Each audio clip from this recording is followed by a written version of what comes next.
The ledger sat open on her desk, ink still wet from the copy she'd just finished. Georgia Hayes had been copying plantation records for 12 years across 7 counties in Virginia, and she'd learned early to keep her face neutral, her hand steady, no matter what words passed beneath her pen. Estate inventories, probate documents, bills of sale. They were all just numbers and names to the white clerks who hired her. But to Georgia, every line told a story. Every entry was a life reduced to monetary value, a human being transformed into property by the stroke of a pen. But this entry was different. This one made her hand freeze mid-stroke, the quill trembling slightly above the paper. 23 children, all under age 10, listed in the estate of a deceased planter named Cornelius Draper. The descriptions were meticulous, detailed in a way that seemed almost obsessive. Female child, age 7, hair color flaxen, eyes of clearest blue, complexion as fair as cream. Another, male child, age 6, features delicate and refined, skin without blemish, hair golden in sunlight. And another, female child, age 9, countenance angelic, complexion pale as porcelain, demeanor gentle and cultured. Reading them, you would think the document described the children of wealthy plantation owners. But stamped in the margin beside each entry, in bold, unmistakable letters, was that single word, property. Georgia had copied hundreds of estate inventories. She'd seen enslaved people described in every possible way, by height, by strength, by skill, by health. But she'd never seen descriptions quite like these. These children were being described the way you'd describe a painting or a piece of fine china. And their values, $800, $900, even $200 for a 10-year-old girl, were astronomical. A prime field hand in his 20s might sell for that much. These were children who couldn't perform significant labor. She finished copying the document in silence, her mind racing. When she submitted the work to the Hanover County clerk 2 days later, she asked, carefully, casually, as if merely curious, about the unusually high values. The clerk barely glanced up from his desk. Draper specialized in fancy stock, always did fetch premiums. Nothing unusual about it. Fancy stock. Georgia knew what that meant. She'd heard the term whispered in the quarters, spoken with a mixture of fear and disgust by the enslaved women who worked in Richmond's wealthy households. Fancy stock meant enslaved people sold for their appearance rather than their labor. Light-skinned women sold to wealthy men. Beautiful children sold to households where they'd be displayed like ornaments. But 23 children, all under 10, all described with such careful attention to their European features. Georgia returned to her small room in Richmond's free black neighborhood that evening and did something she'd never done before. She opened a new notebook, one she'd purchased with her own money, not the ledgers provided by the county clerks, and she copied the entries again. Every child, every description, every value. She didn't know why. She just knew that something about those entries felt wrong in a way that went beyond the ordinary horror of slavery.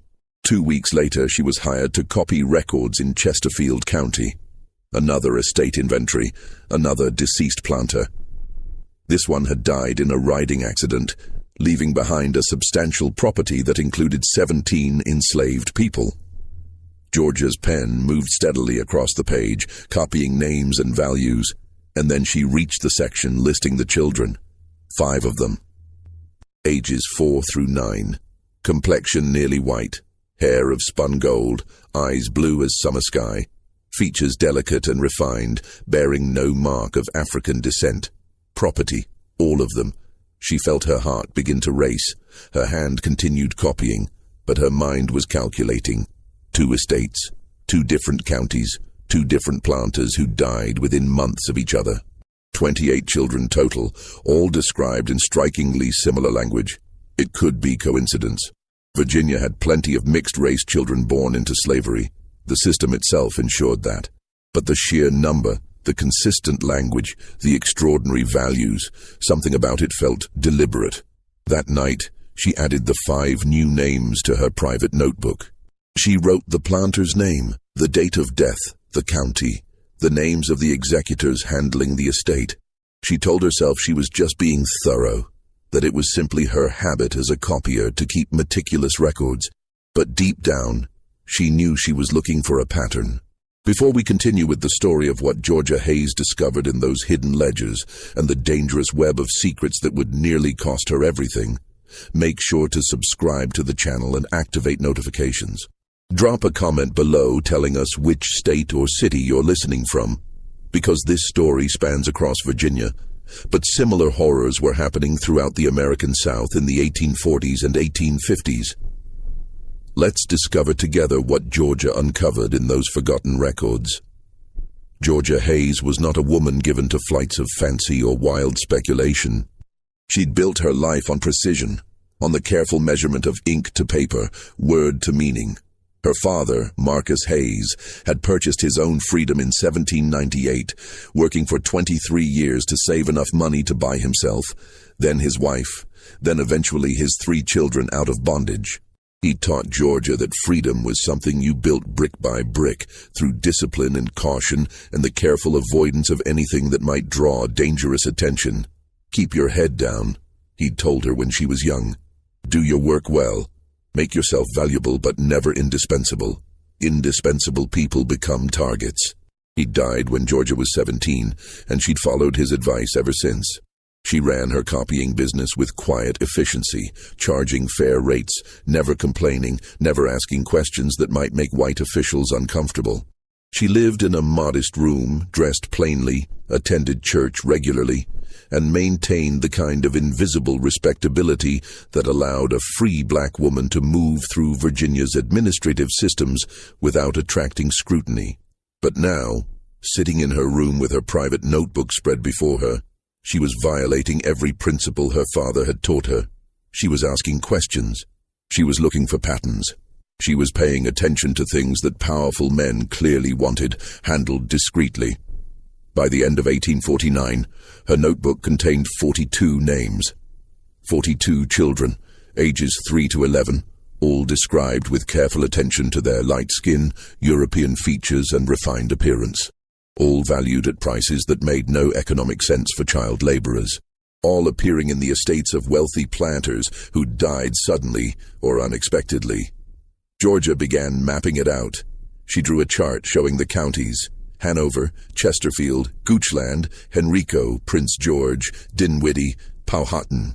She listed the planters' names: Draper, Fairchild, Harrison, Talbot, Winchester, Bryant, Saunders. She noted the dates of death and the names of the estate executors. And slowly, connections began to emerge. 4 of the planters had been members of the same agricultural society, the Virginia Agricultural and Mechanical Society, an organization of wealthy landowners who met quarterly to discuss farming techniques and livestock breeding. 3 had served together in the state legislature in the early 1840s. 2 were connected through marriage, distant cousins whose wives had been sisters. It could still be coincidence. Virginia's planter elite was a small, interconnected world. But Georgia's instincts, honed by 12 years of reading between the lines of legal documents, told her this was something else. She needed more information, but she couldn't ask questions directly, couldn't show too much interest in any particular estate or planter. She needed to be strategic, so she expanded her business. She sent letters to county clerks in neighboring regions, offering her copying services at rates slightly below her usual fee. She emphasized her speed, her accuracy, her discretion. Within 3 months, she had contracts with courthouses in 8 additional counties, and wherever she went, she looked for the same pattern: estate inventories, children described as nearly white, unusually high values. She found it in Petersburg, in Suffolk, in Lynchburg, in Farmville. By the spring of 1850, her private notebook contained 97 names. Georgia had become certain now. This wasn't random. This wasn't just the ordinary horror of light-skinned children born into slavery and sold for high prices because of their appearance. This was organized, systematic.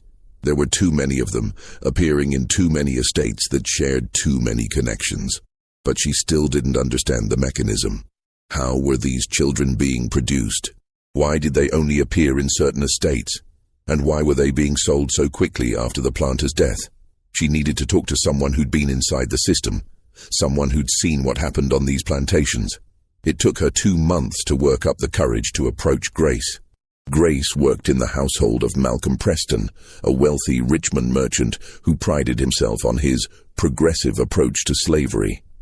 He allowed his enslaved workers to hire out their own time on Sundays, to earn small amounts of money, to move around Richmond streets with limited supervision. Preston believed this made him enlightened. In reality, it just meant he was extracting labor 7 days a week instead of 6, while maintaining the fiction that he was somehow different from other slaveholders. Grace was in her early 30s, sharp-eyed and careful. Georgia had noticed her at the market several times, had seen the way she evaluated people, calculating risks and opportunities with the practiced assessment of someone who'd survived by reading situations correctly. On a warm morning in May 1850, Georgia positioned herself near the fish vendors, examining the day's catch with apparent casualness. When Grace approached to select fish for the Preston household, Georgia spoke quietly, her voice barely audible over the market noise. "I need information about children, light-skinned children, the ones they sell south." Grace's hand paused for just a fraction of a second over the fish, then continued moving. Her face showed nothing. "Why?" "Because I'm finding too many of them in estate records, too many in estates that are connected to each other, and I think someone needs to know about it." Grace finished selecting her fish, paid the vendor, then moved to the next stall. Georgia followed, maintaining a careful distance. After several more purchases, Grace finally spoke, her voice low and controlled. "Second African Baptist Church. Sunday, after the second service ends, go to the basement and wait." Then she was gone, disappearing into the crowd with her basket of purchases. Georgia spent the days until Sunday in a state of nervous anticipation. She'd crossed a line. She'd moved from passive observation to active investigation. If anyone found out, if Grace mentioned it to the wrong person, if someone saw them meeting, but she had to know.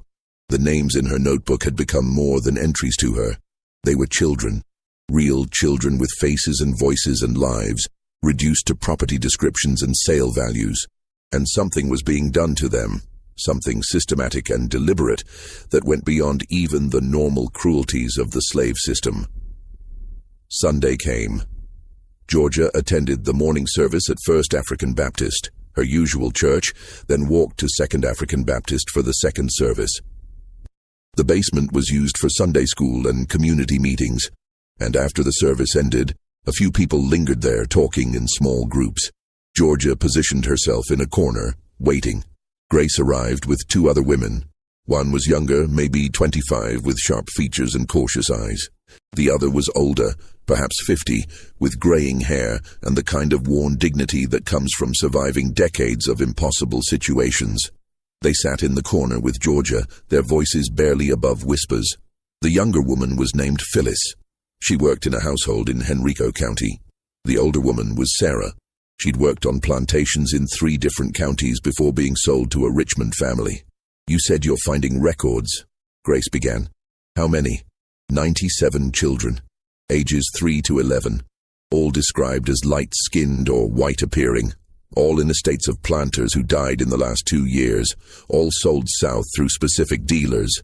The 3 women exchanged glances. Sarah spoke first, her voice heavy with something that might have been resignation or rage. Georgia couldn't tell which. "It's been happening for 20 years, maybe longer. They don't talk about it openly, but everybody in the quarters knows. If you're a woman with light skin, if you have children who come out looking white, you pray you're never noticed. Because if they decide you're useful for the program, your life becomes something else entirely." "What program?" Georgia's voice was steady, but her hands were shaking. "They don't call it that. They don't call it anything, really. But there are planters, 8, maybe 10 of them, who've worked out an arrangement. They identify women with the right coloring, the right features, European-looking. They keep them separate from the regular field hands, give them better quarters, better food, and they—" Sarah paused, searching for words that wouldn't make the horror too explicit. "They use them deliberately, for breeding children who'll look white." Georgia felt something cold settle in her stomach. She'd suspected something like this, but hearing it stated so plainly was different. The children are raised separately too, Phyllis added. Special quarters, away from the main slave population. They're fed better, taught to speak properly, trained in household skills. Also, they'll develop what buyers call refined characteristics. And when the planter dies? Georgia asked, though she already suspected the answer. The children get sold, Grace said. Fast. Within weeks of the estate going to probate, there are dealers who specialize in this, the fancy trade they call it. The children go to New Orleans, Charleston, sometimes Mobile. They're sold as house servants, but she shook her head. That's not really what they're bought for. How do the dealers know when to expect them? Advance arrangements. The planters work with specific dealers. When a child reaches 4 or 5, old enough to travel, young enough to be trainable, they get listed in the estate paperwork with special notations. The dealers watch for those estates to enter probate, then they send buyers to the auctions. Georgia thought about the notation she'd seen in some of the records. Per agreement, LS. Do the initials LS mean anything to you? All 3 women stiffened. Sarah's face went pale. Laurent Savard, she said quietly. New Orleans dealer. He's been running this trade for years, has connections all through Virginia, Maryland, North Carolina. If you've seen his initials in estate records, then you're looking at the center of the whole operation. Georgia pulled out her notebook, hands trembling slightly. I need to know more. Names, plantations, anything you can tell me about how this works. What she learned over the next hour made her want to weep. The system was elegant in its cruelty. The planters involved, men named Draper, Fairchild, Harrison, Talbot, Winchester, Bryant, Saunders, and at least 3 others, had developed what amounted to a breeding program starting in the 1830s. They selected enslaved women with lighter skin and European features, isolated them in special quarters on their plantations, and used them to produce children who could pass for white. The women had no choice. Resistance meant sale, separation from other children, or worse. The children born from these arrangements were kept separate from the general slave population, given better food and housing, and trained carefully. They learned to speak without dialect, to move with refinement, to perform household tasks with precision.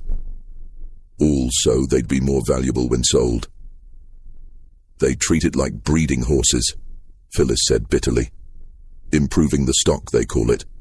Making premium merchandise. The children were never sold before age 4, too young to survive the transport south, and rarely after age 12. By then, their parentage might become obvious in other ways, or they'd developed enough awareness to be difficult. The sweet spot was ages 5 through 10, old enough to be useful, young enough to be molded. When a planter died, the children would be listed in the estate inventory with careful descriptions emphasizing their appearance. Special notations would alert dealers like Laurent Savard that these children were available. Within weeks, buyers would arrive at the estate auctions with instructions to purchase specific children, no matter the cost. Where do they go? Georgia asked. Everywhere, Sarah said. New Orleans, mostly. Rich men buy them for their households. Some go to Charleston, to families who want servants who look like status symbols. I've heard of some going as far as Cuba or Brazil. Once they're sold south, we never hear from them again. Do the mothers know what's going to happen? Grace's laugh was harsh. Of course they know. That's the worst part. They raise these children knowing that around age 4 or 5, someone's going to come and take them away. They watch them get loaded onto wagons, sent south, and that's it. Gone forever. Why hasn't anyone reported this? All 3 women looked at Georgia with expressions that mixed pity and frustration. Report it to who? Phyllis asked. It's not illegal. Enslaved people are property. Property owners can breed them however they want, sell them to whoever they want. The law doesn't care. The white folks who know about it either profit from it or look the other way. And the rest of the world, they don't want to know. It's easier to pretend slavery is just about cotton and tobacco, not about systematically breeding children to sell as human ornaments. Georgia sat in silence for a long moment, absorbing this. She'd known slavery was evil, that was beyond question. But she'd underestimated the calculated nature of its cruelty, the way it could transform human reproduction into an industrial process. I have 97 names, she said finally. Children documented in estate records over the last 2 years. I have the planters' names, the counties, the sale values, but I need more. I need to document this going back further. I need to show it's systematic, not random. Why? Grace asked, not challenging, just curious. What are you going to do with this information? I don't know yet, but someone needs to have it. Someone needs to remember. Even if we can't stop it, we can bear witness. We can make sure this isn't forgotten. Sarah reached out and gripped Georgia's hand. Be careful. These are powerful men. They have connections to sheriffs, judges, legislators. If they find out someone's investigating them, that someone will disappear just as thoroughly as those children do. I'll be careful, Georgia promised. But she didn't stop. Over the following months, she expanded her research. She traveled to counties she'd never worked in before, offering her copying services at reduced rates just to gain access to the archives. She went back through probate records from the 1830s and early 1840s, documenting every estate that fit the pattern. She learned to recognize the code words: fancy girl, premium child, refined features, superior complexion. These weren't just descriptions, they were signals to dealers that these children were part of the special merchandise. She found Laurent Savard's name or initials in dozens of documents: bills of sale, transport records, correspondence between estate executors and New Orleans dealers. Savard wasn't just buying children randomly. He had standing arrangements with Virginia planters to purchase specific children at specific times.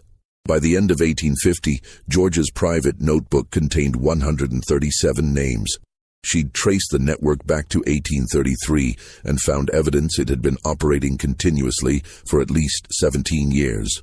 She'd identified 12 planters who were certainly involved, and another 6 she strongly suspected based on the pattern of their estate inventories. She'd also begun to notice something else. The planters involved in this network shared more than just business connections.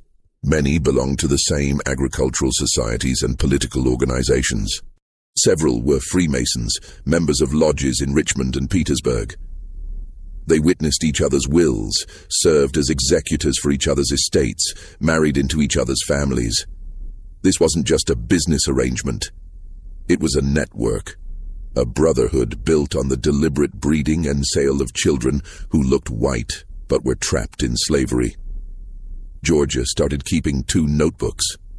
One was her working ledger, which she updated constantly with new information. The other was a clean copy, organized by county and year, with careful annotations showing the connections between planters, dealers, and sales. She hid the working ledger in the false bottom of her sewing basket. The clean copy she sent to a free black family in Philadelphia she'd corresponded with about genealogy research. She didn't tell them what it was, just asked them to keep it safe, sealed, and unopened, unless something happened to her. In January of 1851, Georgia took another risk. She began asking discreet questions of the county clerks she worked with, men who'd known her for years, who trusted her discretion. She'd finish copying a set of documents, then mention casually, "I noticed several children in the Draper estate inventory with unusually high values. Was that a clerical error?" Or, "The Fairchild estate sold several children to a New Orleans dealer within 2 weeks of probate opening. Is that standard procedure?" Most clerks dismissed her questions with vague answers. Administrative details, market fluctuations, nothing unusual. But one clerk, a young man named Daniel Foster in Powhatan County, gave her a strange look when she asked about the speed of certain sales. "You're observant," he said quietly. "Most copiers don't pay attention to the details like that." "It's my job to pay attention," Georgia replied carefully. Foster glanced around his empty office, then lowered his voice. "There are arrangements. I'm not supposed to know about them, but you notice things when you process enough estate papers. Certain planters, certain children, certain dealers. The sales happen fast because they're planned in advance." "Planned how?" "Before the planter dies sometimes. They leave instructions with their executors. Contact dealer Savard immediately upon my death. Ensure children are sold within 30 days of probate." That sort of thing. It's all legal, so nobody questions it. But it's definitely organized. "Do other people know?" Foster shrugged. I'm sure some do, but it's not the kind of thing anyone talks about openly. He struggled for words. It's uncomfortable. Easier to just process the papers and not think too hard about what they mean. Georgia thanked him and finished her work. But as she walked back to Richmond that evening, she couldn't shake the feeling that she was getting close to something dangerous. She'd moved beyond passive documentation. She was actively investigating now, asking questions, connecting pieces. And if Daniel Foster had noticed her interest, others might too. She was right to be worried. In March of 1851, Georgia arrived at the Henrico County Courthouse for her regular copying work and found the chief clerk, a man named William Graves, waiting for her with an unusual request. Miss Hayes, I need you to copy a special set of documents, private estate records not for public filing. The family wants personal copies, but doesn't want them handled by my regular clerks. It wasn't an unusual request. Wealthy families sometimes wanted sensitive documents copied by someone outside the regular courthouse staff. Georgia followed Graves to a back office where he laid out a folder of papers. Copy these exactly. Don't add anything to your standard billing. This is off the record. Georgia nodded and began working. The documents were estate papers for a planter named Robert Harrison, recently deceased. Standard inventory, lists of property, financial accounts. And then she reached the section on human property. 18 enslaved people, 8 of them children, 6 of those 8 described with the now familiar language. Complexion nearly white, hair golden, features refined and regular. But there was something else. Mixed in with the estate inventory were private letters, correspondence between Robert Harrison and Laurent Savard, dating back 5 years. The letters discussed merchandise, breeding stock, premium offspring, delivery schedules.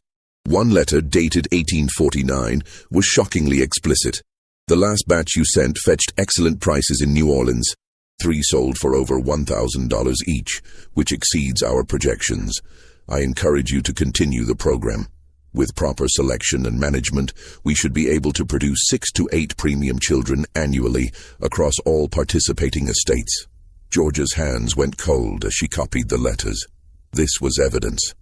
Not circumstantial, not implied, direct proof that this was an organized breeding program designed to produce children for sale based on their appearance. She finished the copying in silence, submitted the work to Graves, and collected her payment. But her mind was racing. Why had Graves given her these documents? Did he know what they contained? Was he testing her? Or did he trust her enough to handle sensitive material without asking questions? A week later, she had her answer. She was working in her room one evening when someone knocked on her door. It was late, nearly 9 o'clock, and Georgia rarely had visitors at that hour. She opened the door cautiously to find William Graves standing outside, looking agitated. Miss Hayes, I need to speak with you. May I come in? Georgia hesitated, then stepped aside. Graves entered, glanced around her modest room, then closed the door behind him. I gave you those Harrison documents for a reason, he said without preamble. I needed to see if you'd notice what they contained, if you'd ask questions or if you'd just copy them without reaction. I noticed, Georgia said carefully. I thought you would. You're more observant than you pretend to be. Graves sat down heavily. Miss Hayes, I've been processing estate paperwork for Henrico County for 6 years, and for the last 3, I've been noticing patterns.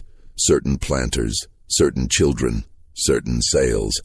It took me a while to understand what I was seeing, but now I can't ignore it. He pulled a folded paper from his pocket and handed it to Georgia.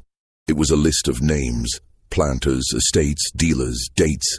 It matched almost exactly with the information in Georgia's private notebook. I've been documenting it, Graves said quietly. Not officially, just keeping records, because it feels like someone should know, someone should remember. Georgia stared at him, not sure what to say. I know you've been looking into this too, Graves continued. I've heard you asking questions, seen the way you linger over certain documents. You're careful, but not careful enough to hide your interest completely. Why are you telling me this? Because I found something. Something that proves this isn't just happening. It's been deliberately organized for decades. He reached into his jacket and pulled out another folded document. Last month, a lawyer in Petersburg died. His offices were liquidated and boxes of old papers got sent to various courthouses for storage or disposal. One box ended up in my office by mistake, and inside it, I found this. He unfolded the document and spread it on George's small table. It was a ledger, not an estate inventory or probate record. This was a private accounting book. The pages were filled with columns, dates, names of children, plantation origins, sale prices, transportation costs, dealer commissions. The entries covered 18 months, from January 1849 through June 1850. And at the bottom of each page, in neat handwriting, were calculations showing the distribution of proceeds, percentages going to planters, to dealers, to intermediaries. This wasn't just documentation of sales. This was profit sharing from an organized business operation. "Where did this come from?" Georgia whispered. The lawyer's name was Charles Winthrop. "He handled estate settlements for several of the planters in your investigation." Graves gestured at the ledger. "I think he was maintaining financial records for the whole network. When he died unexpectedly, these papers got mixed with routine documents and shipped around to various courthouses. Nobody noticed what they were. Except you. Except me." Graves rubbed his face. "Miss Hayes, I have a daughter. She's 8 years old. When I read these records, when I see names and ages written down like they're merchandise, I can't stop imagining her name there. I can't stop thinking about what's being done to these children." "Why are you showing me this?" "Because you've been documenting this longer than I have, and you're outside the system in a way I'm not. If I try to report this, I'll be dismissed or worse. I'm a county clerk. I depend on these men for my position. But you," he hesitated, "you have connections I don't. Free black communities in other states, abolitionist contacts up north maybe.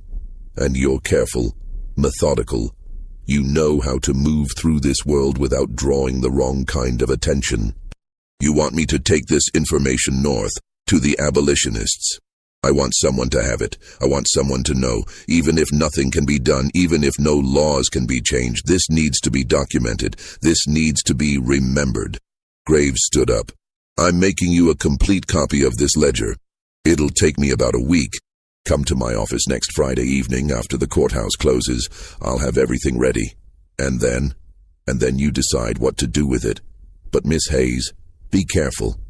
If these men find out someone's investigating them, that someone will disappear. These are powerful people with connections to sheriffs, judges, legislators. They've built this system carefully, and they'll protect it ruthlessly." Graves left, and Georgia sat alone in her room, staring at the ledger. She'd been looking for evidence, for proof that what she suspected was real. Now she had it. Direct, undeniable documentation of a network that had been breeding and selling children for profit for years. But she also had a target on her back. The moment she took possession of that copied ledger, she'd be holding evidence that could destroy reputations, ruin businesses, and potentially send men to prison, if anyone with power cared enough to prosecute. That week was the longest of Georgia's life.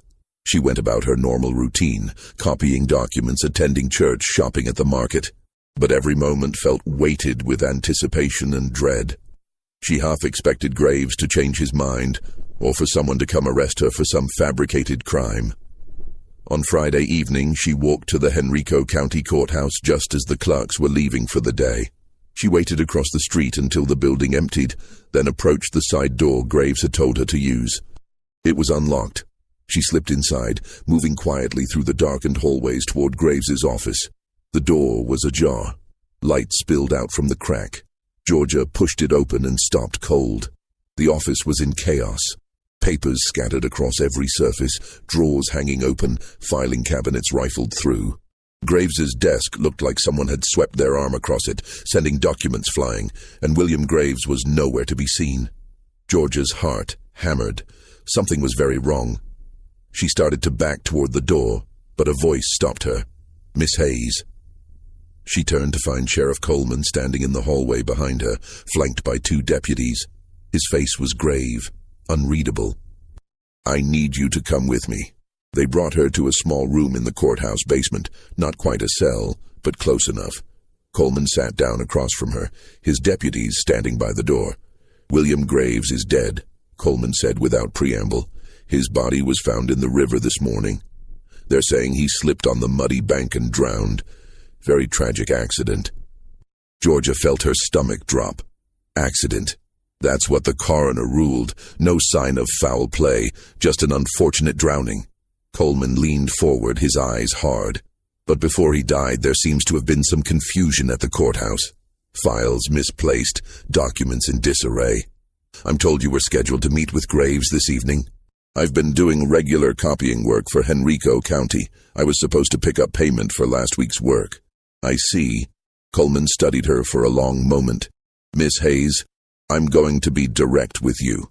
I don't know exactly what William Graves was working on, but I know he was looking into matters that certain people wanted left alone.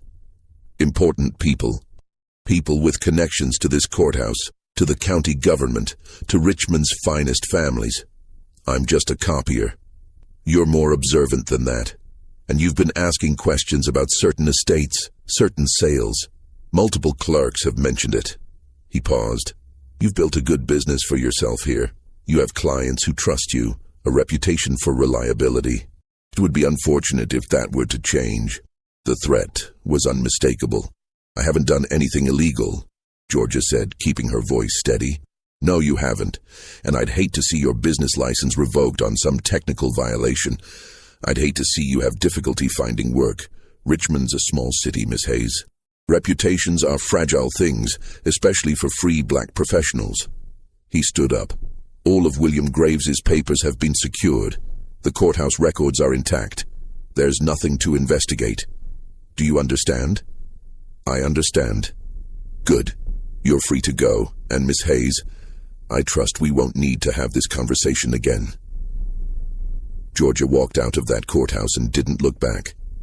Her hands were shaking, her mind reeling. They'd killed William Graves, made it look like an accident, cleaned out his office before anyone could find whatever evidence he'd been collecting. And they'd warned her, stay quiet or disappear. She went home and locked her door, sitting in the darkness for hours. She thought about her father's advice. Keep your head down. Don't make yourself a target. She thought about the names in her notebook. 137 children, bred like livestock, sold like furniture.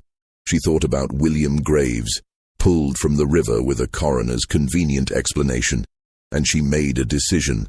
She wasn't going to stop, but she was going to be smarter about it. For the next 6 months, Georgia did exactly what Sheriff Coleman expected. She kept her head down, did routine copying work, avoided any estates connected to the network she'd been investigating. She attended church, shopped at market, maintained her quiet, unremarkable existence. But privately, she continued her work. She couldn't investigate openly anymore, couldn't ask questions or seek out new records. But she could watch. She could listen. She could continue documenting what crossed her desk naturally in the course of her normal work. And she could communicate with contacts outside Virginia. In November 1851, Georgia received a letter from the free black family in Philadelphia she'd sent her notebook to earlier that year. They'd shared it with members of the Pennsylvania Abolition Society, who were preparing a comprehensive report on the internal slave trade. They wanted more information, not names or specific locations, which could endanger her, but confirmation of patterns, estimates of scale, details about methods. Georgia wrote back carefully, knowing her letters might be intercepted. She used vague language, no specific names, no identifying details. But she confirmed what they suspected, that systematic breeding operations existed in Virginia, that they involved multiple planters working in coordination, that children were deliberately produced for sale based on their European appearance, that the trade was extensive and had been operating for decades. She provided one specific statistic. In my work over the past 3 years, I have encountered documentation of no fewer than 137 such children, ages 3 to 11. This represents only estates that have entered probate in the counties where I work. The true number is certainly much higher. Her letter found its way into an abolitionist pamphlet published in Boston in early 1852. The pamphlet discussed the internal slave trade, focusing on the breeding of enslaved people for profit. A section titled "The Trade in Near-White Children" described operations in the Upper South, where planters systematically produced light-skinned children for sale to buyers who prized European features. The pamphlet didn't name Virginia specifically, didn't identify planters or estates, didn't quote Georgia's letter directly, but it described the system in enough detail to cause a sensation. Northern newspapers picked up the story. Abolitionist speakers used it in their lectures. The American Anti-Slavery Society included it in their annual report. Southern newspapers exploded in outrage, calling it abolitionist propaganda designed to inflame passions and misrepresent Southern slavery. The Richmond Enquirer published a scathing editorial. "These absurd claims of breeding programs are nothing but Northern lies. The institution of slavery in Virginia is conducted with humanity and Christian principles. That some enslaved people have lighter complexions is merely a reflection of the mixed nature of our population, not evidence of any organized system." But Georgia knew people were reading it. She knew because she started seeing changes. Several planters on her private list suddenly sold their estates and moved to Mississippi, to Texas, even to Brazil. The careful documentation she'd noticed in estate inventories became vaguer. Descriptions like "complexion nearly white" were replaced with more neutral language. The notations "per agreement LS" stopped appearing. The network hadn't ended, it had just gone underground. Georgia continued her quiet work. She expanded her documentation, adding information whenever it crossed her desk naturally. She sent periodic anonymous reports to abolitionist societies, always carefully worded, never with enough detail to identify her as the source. She also continued meeting with Grace, Phyllis, and Sarah. They'd formed a quiet alliance, pooling information about which women and children were at risk, which planters were still operating.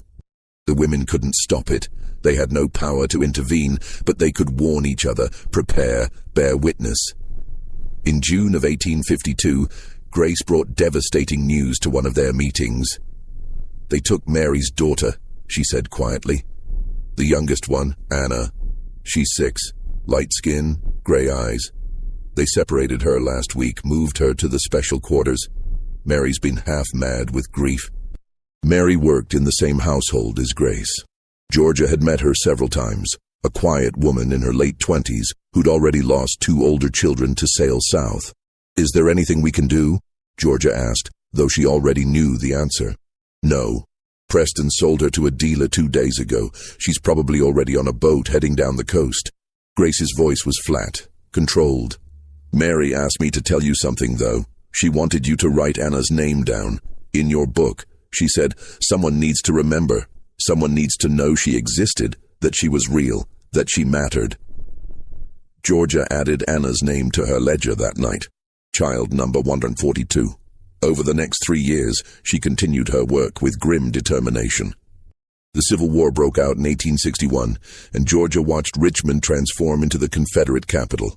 She copied military supply inventories, conscription lists, letters between Confederate officials. The regular civilian work diminished, but occasionally estate inventories still crossed her desk. Even during the war, the pattern continued. Fewer children, certainly. The disruption of war had made the trade more difficult, but they were still there, still described in that careful language, still valued at prices that made no economic sense unless you understood what they were really being sold for. Georgia documented them all. On April 3, 1865, Georgia stood in the street and watched Richmond burn. The Confederate government fled, Union soldiers marched in, and enslaved people walked away from their owners for the first time without permission. She thought about Grace and Sarah and Phyllis, wondered if they'd survive to see this day. 2 weeks later, a Union officer from the Freedmen's Bureau knocked on her door. "Miss Hayes, I'm Captain Thomas Bradley. I understand you have experience with documentation, with records. We need clerks to help register freedmen, track down family members who've been separated. Would you be interested in that kind of work?" Georgia looked at him for a long moment. Then she went to her bedroom, reached into the false bottom of her sewing basket, and pulled out her private ledger. "I have records on 179 children," she said quietly, "sold between 1847 and 1864.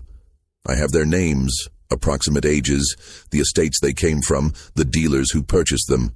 Most went to New Orleans or Charleston. I have descriptions, dates, connections between planters. It's not complete, but it's a start." Captain Bradley stared at the ledger, then at Georgia. "You documented this? During slavery? While living in the Confederate capital?" "Someone had to remember," Georgia said. "Someone had to bear witness." Over the next 2 years, Georgia worked with the Freedmen's Bureau, helping trace family connections and reunite separated relatives. Her ledger became part of a broader investigation into the internal slave trade. With the cooperation of Union authorities in New Orleans and Charleston, they were able to trace some of the children she documented. Of the 179 names in her ledger, they found records of 43. Some had been resold multiple times. Several had died of disease. A handful had escaped during the war's chaos. 8 were successfully reunited with family members who'd been searching for them. The rest, 136 children, had vanished into the anonymity of the Lower South, their true identities erased, their origins deliberately obscured. But they weren't forgotten. In 1867, the Freedmen's Bureau published a comprehensive report on the internal slave trade, including a section on systematic breeding operations in the Upper South. Georgia's documentation formed the backbone of the section. The report estimated that similar programs across Virginia, Maryland, North Carolina, and Kentucky may have produced thousands of children over several decades, children whose white appearance made them especially valuable to buyers in the Deep South. The report named 12 Virginia planters as confirmed participants in the network, including several who'd been prominent in state politics.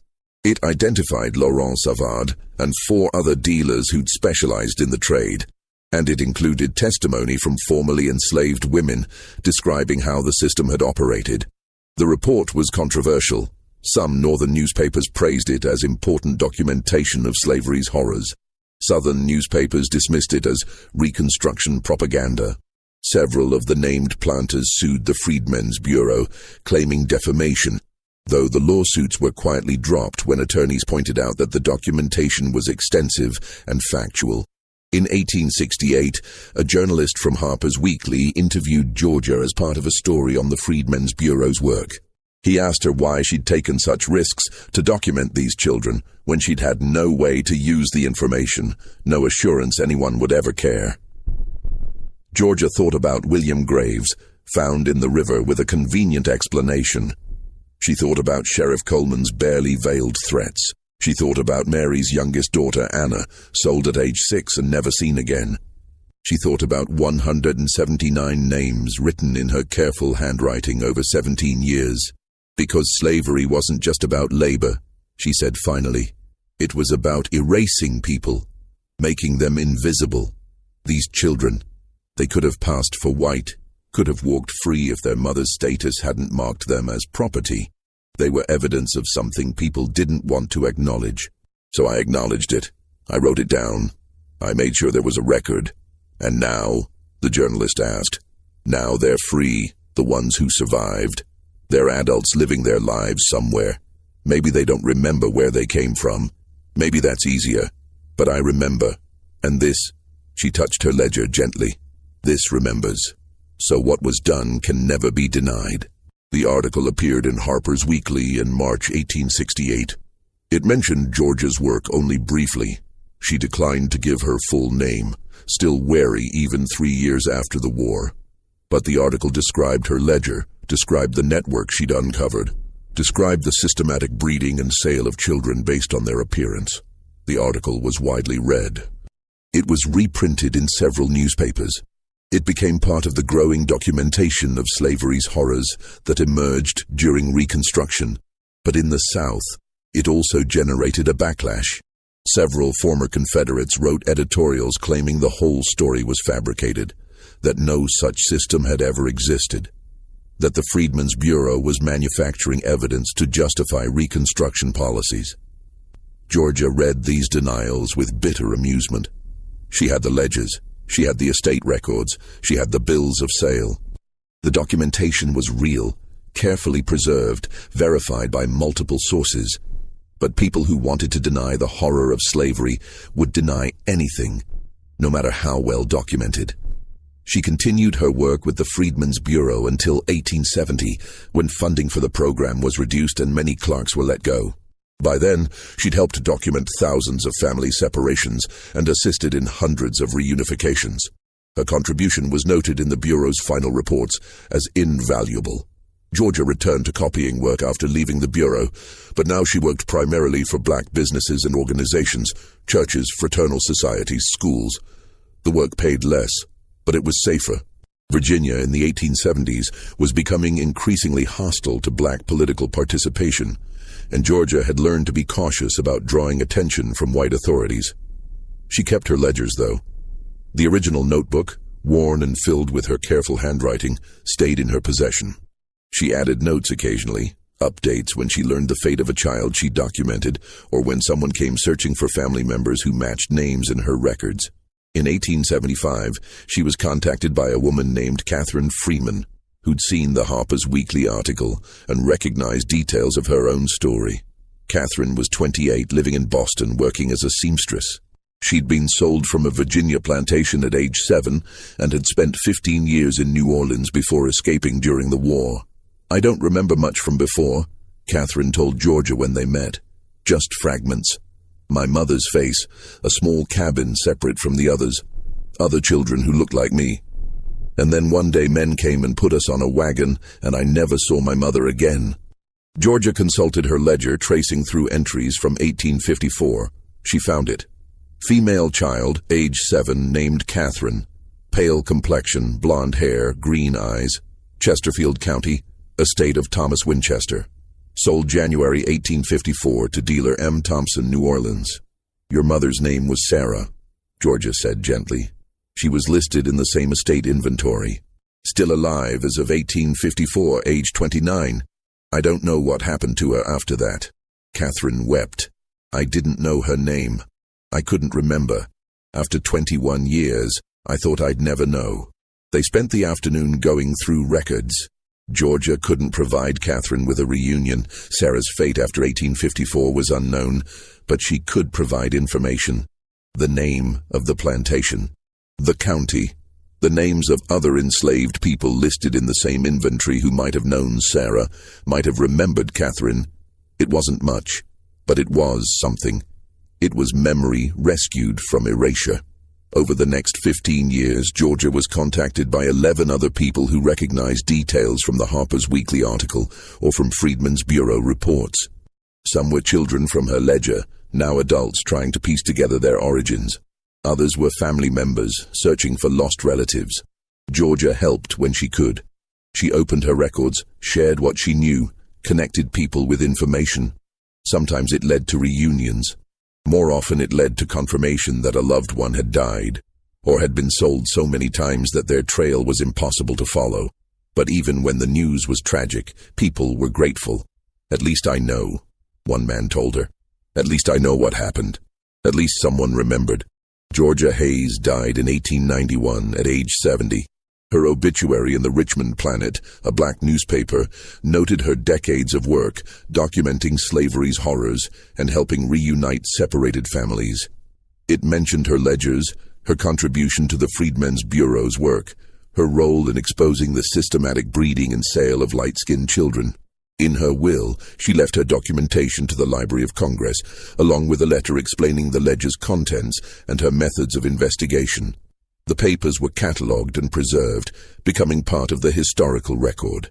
Modern historians estimate that the network Georgia documented, 12 confirmed planters, possibly 6 more, operating from the early 1830s through the Civil War, may have produced between 500 and 800 children who were sold through the fancy trade.